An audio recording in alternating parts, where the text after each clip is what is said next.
Liga o ventilador também. Chegou? Pede pra ele entrar. Pra cá? Não, pede pra entrar. Ligou pra cá, né? Pra cá. Ligou o exaustor. Já tá lá de novo. Vamos ver. Amém, amados? A paz para todos. Muita alegria que nós gostaríamos de compartilhar e dividir essa palavra com todos que nos assistem nesta hora. E nesse momento de crise, né, mundial, nesse momento de pandemia ou epidemia, eu gostaria de deixar uma palavra para o nosso enlevo e para a nossa edificação espiritual. No livro de Mateus, capítulo de número 11, versículo 28, Jesus disse: "Vinde a mim, todos os que estão cansados, oprimidos e sobrecarregados, e eu vos aliviarei." Sobre esta palavra que eu gostaria de compartilhar com os irmãos, de dividir essa palavra com os irmãos, de entregar essa palavra aos irmãos. E eu gostaria de falar sobre 3 grandes coisas que vemos nesse versículo. Na verdade, a gente vai estar falando sobre o grande convite, a grande oportunidade e a grande promessa.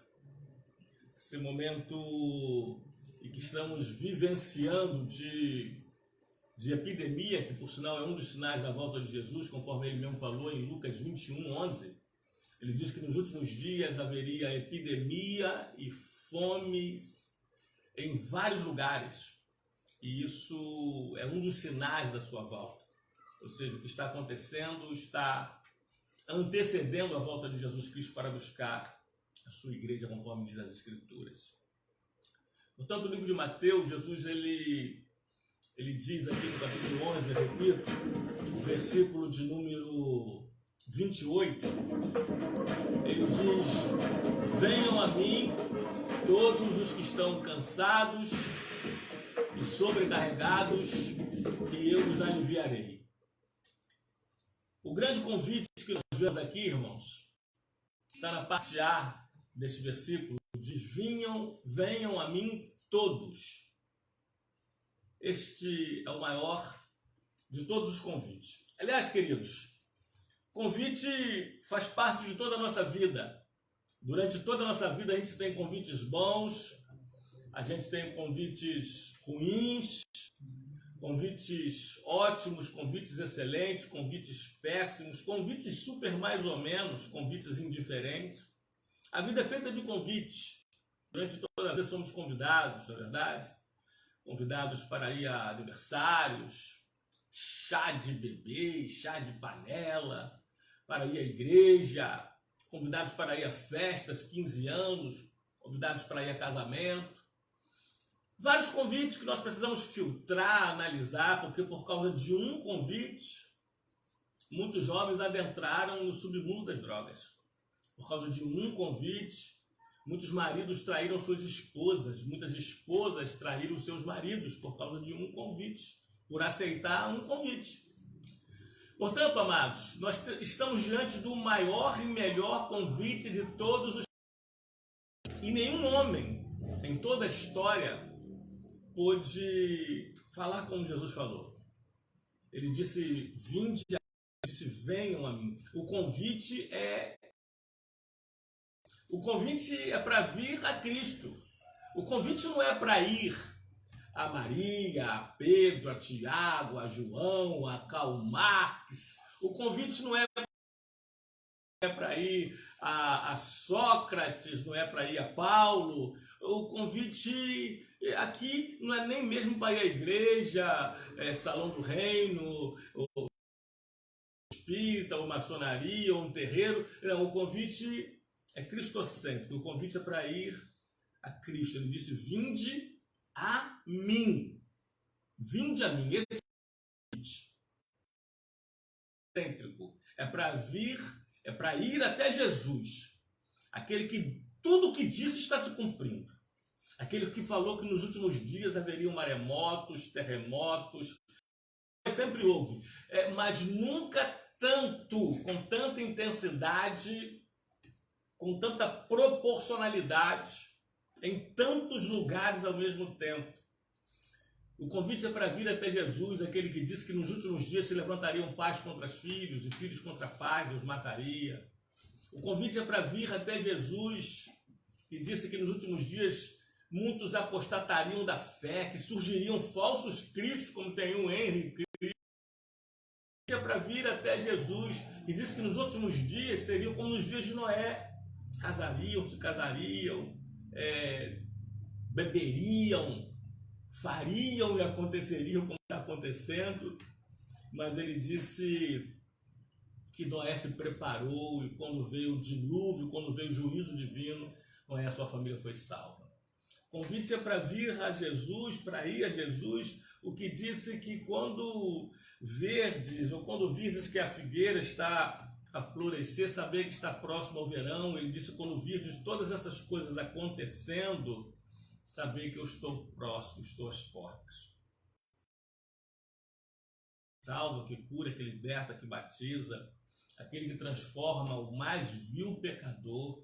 Convite para vir a Jesus, o que é o Rei dos Reis e Senhor dos Senhores, o médico dos médicos, o advogado, juiz dos juízes, juiz que julga com justa justiça. Convite é para vir até a Jesus. E esse é o momento, este é o dia, esta é a hora. Aliás, Hebreus 13:15 diz, se hoje ouvirdes a voz de Deus, não endureça o vosso coração.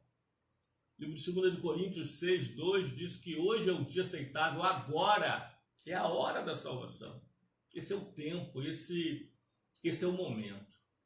Então, a primeira coisa que nós vemos aqui, irmãos, é o grande convite. O maior de todos os convites. Em segundo lugar, amados, nós vemos nesse texto de Mateus 11:28, a grande oportunidade.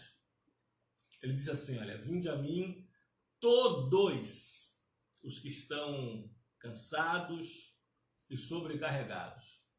O convite é a todos. Não há acepção de pessoas. Não há discriminação alguma. Não, porque o nosso Deus não é preconceituoso. Não há preconceito no sentido negativo da palavra. O convite é extensivo a todos. Ele disse, vinde a mim todos os que estão cansados e sobrecarregados. Não é todos os ricos, também não é todos os pobres. Não é todos os brancos, também não é todos os negros. Não é todos os americanos, também não é todos os africanos. Mas o convite é a todos os homens de todo o mundo. Ele disse, venham a mim, todos, sem discriminação alguma, porque João 3,16 diz que Deus amou o mundo de tal maneira que deu o seu Filho único para que todo aquele que nele crer não pereça, mas tenha vida eterna. Livro de Lucas, capítulo 9, versículo 23, diz assim, e dizia Jesus a todos, se alguém quer vir após mim, negue-se a si mesmo. Dia a dia tome a sua cruz, depois venha e siga-me. Atos 2:21 diz que todo aquele que invocar o nome do Senhor será salvo. Portanto, o convite, irmãos, é sem discriminação alguma. Ele ama todos e ele convida a todos. Há um bom tempo atrás, ouvi de uma menina que uma jovem ia fazer seus 15 anos. E ela disse, mãe, agora a gente precisa preparar lista de convidados. Quem nós vamos convidar para o meu aniversário de 15 anos? E a mãe disse, não, minha filha, vamos fazer diferente. Vamos fazer primeiro uma lista de quem nós não vamos convidar. E aí, a partir daí, a gente pode convidar todos os outros. Aí elas começaram. Não vamos convidar fulana, não vamos convidar Beltrana por causa disso, assim, assim. Não vamos convidar aquela vizinha, aquele rapaz. E esses todos têm que ficar da nossa lista de... Imagine se Deus fizesse isso. Se ele fizesse uma lista de não convidados, aqueles que não podem ser convidados para a sua festa nos céus, para as bodas do Cordeiro. Imagine, eu acho que eu estaria de fora. Eu estaria de fora. Mas ele convida todos, ele disse, venham a mim todos. Isso te inclui. Todos, do mais rico americano ao mais miserável africano. Todos, do presidente de uma nação até o mais pobre dessa mesma nação.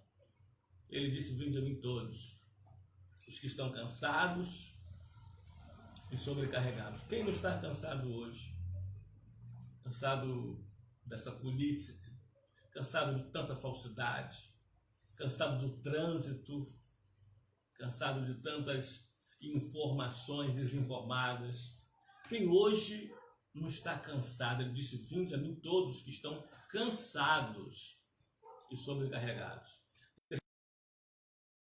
Eu quero vos falar sobre a grande promessa. Sim. O grande convite, Jesus disse, vinde a mim. A grande oportunidade, vinde a mim todos. Em terceiro lugar, a grande promessa. Vinde a mim todos que estão cansados e sobrecarregados, e eu, disse Jesus, vos aliviarei. E eu vos darei alívio. Essa é a grande promessa. Essa é a grande promessa. Amados, os antigos diziam que nós não somos obrigados a prometer, mas se prometermos, somos obrigados a cumprir. Hoje parece que... Mas parece que o ditado inverteu. Você é obrigado a prometer. Você só não é obrigado a cumprir o que prometeu. Estamos vendo isso aí. Quem nunca foi vítima de uma promessa não cumprida? E quem também nunca prometeu algo que não cumpriu? Promessas de homens, irmãos. Aliás, outra coisa que estamos cansados. Promessas de homens que prometem e não cumprem. Mas a palavra de Deus diz em Números 23:19 que Deus não é homem para que minta, nem filho do homem para que se arrependa. Mas falando ele fará. E prometendo ele cumprirá. Ele é Deus que promete e Deus que cumpre. Só ele pode cumprir tudo que promete. Porque ele é todo poderoso. Porque ele é onipotente. Grave isso aí. Alguns anos atrás, ouvi de uma pesquisa que muitos políticos prometem não apenas o que eles não iam querer cumprir, não apenas isso, mas muitos políticos em época de eleição prometem o que eles não podem cumprir. Tipo assim, o vereador promete coisas que não está na alçada dele depois de eleito cumprir, somente ao prefeito. O prefeito às vezes promete coisa na sua candidatura que não está no poder da prefeitura, no poder do prefeito cumprir, somente ao governador. E aí vai, né? Deputados estaduais prometem coisas que não está no poder do mandato, não está no poder do cargo, cumprir somente o deputado federal. Senador, às vezes, nas suas campanhas, prometem coisas que não está no poder dele. Fazê-lo cumprir depois de eleito somente do presidente. Então, eles não apenas prometem o que eles não querem cumprir, mas prometem o que não podem mesmo, literalmente falando. Aí me fez lembrar uma história de um candidato fazendo o seu show misto, fazendo a sua campanha em uma cidadezinha muito pequena, na verdade, uma cidade no interior do nosso país, uma cidadezinha rural que não tinha água, luz, saúde, educação, praticamente nada.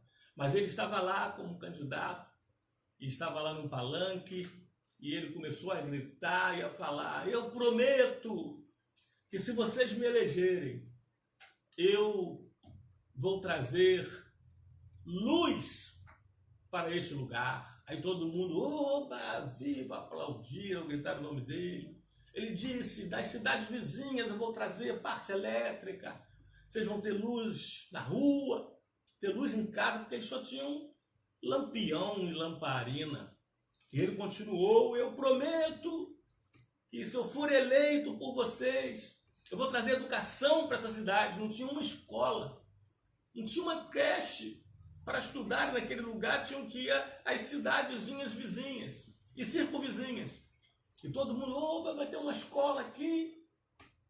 E ele continuou, prometo que se vocês votarem em mim, me elegerem, eu prometo que vou trazer saúde para esse lugar. E lá não tinha nem um postinho de saúde. Não tinha uma clínica, não tinha um hospital. Se alguém passasse mal, tinha que ser socorrido nos hospitais das cidades vizinhas. Alguns morriam no caminho. E ele falou, prometo que vou fazer um hospital central nessa cidade. Todo mundo, oba, viva aí. Aí ele continuou e disse, eu prometo que se vocês votarem em mim, se vocês me elegerem, eu vou trazer água potável, as donas de casas vão ter água na torneira, vocês vão ter água no chuveiro, não vão tomar mais banho de balde. Isso água que eram compradas e às vezes trazidas de outros lugares. Eu prometo que eu vou trazer água potável, água nas torneiras para as vossas casas. Aí todo mundo, oba, quando acabou o alvoroço, um se levantou e perguntou assim curioso, mas seu político, como é que vai trazer água para cá? Nós não temos aqui nenhum açude, não temos aqui nenhum riacho, nenhum rio, nenhuma lagoa perto para facilitar a vinda da água para cá. Mas ele foi o político na euforia, disse, mas eu prometo também que eu vou fazer um rio aqui no meio dessa cidade. Olha, é assim, irmãos, quantas promessas não cumpridas, mas Jesus prometeu. E dentre as coisas que ele prometeu que vai voltar. E ele vai voltar. Ele está voltando. O coronavírus, esse Covid-19, é só mais um anúncio da volta dele. É um mensageiro dizendo que ele está às portas. É um dos sinais, repito, Lucas 21:11. E haverá epidemias e fomes em vários lugares, em várias nações do mundo. Isso é sinal da sua volta. Mas ele prometeu que aqueles que se entregarem a ele, que aqueles que aceitarem o seu convite pessoal e particular, cristocêntrico, ele disse, venham a mim, todos os que estão cansados e sobrecarregados, que eu vos aliviarei. E a promessa de Deus não é promessa de homem. É promessa de Deus, não é promessa de político. É promessa de Deus. É promessa do Senhor Jesus. Que Deus te abençoe com essa palavra. Essa palavra agora é responsabilidade sua. Você a ouviu. Vê o que você vai fazer com ela. Que Deus te abençoe nesta hora. Que você possa voltar-se para o Senhor com oração, com jejum. Amanhã, o nosso presidente, o cristão Jair Messias Bolsonaro, promulgou um jejum cristão. Que nós amanhã possamos estar buscando o Senhor em jejum. Pão de saco e cinza, humilhação e adoração, para que o Senhor possa, em nome de Jesus, exercer a sua vontade na terra, porque Ele está no controle de tudo. Ele é soberano e Ele nunca perdeu o controle. Que Deus nos abençoe. Em nome de Jesus, amém. Amém e amém. Espalma logo o nome do Senhor.